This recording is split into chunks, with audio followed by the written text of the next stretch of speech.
Hey everyone, I'm going to show you how to make a no sew, no glue, no measuring bed skirt using items you probably already have on hand. Stay tuned. So I'm an advocate of using my vertical space, and this here is the result of it.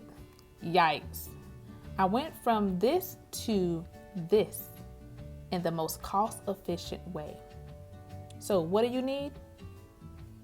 You will need 63-inch curtains, and it so happens that I had some laying around. You can use the ones with the buckles on them or the ones that just have the loop in it.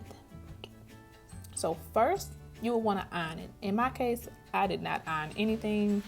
I was just on go and just went with what I had to get it done.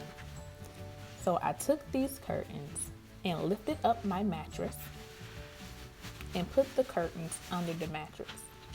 I made sure to grab the end of it and make sure that they were pushed all the way back to the back under the mattress.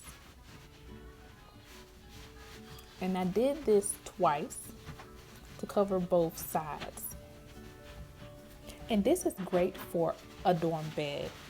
So in my case, I do have a dorm bed and it is adjustable.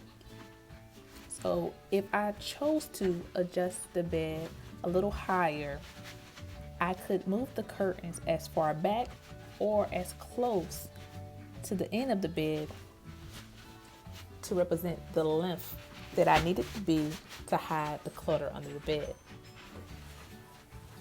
All right, so this is the final look for my dorm room.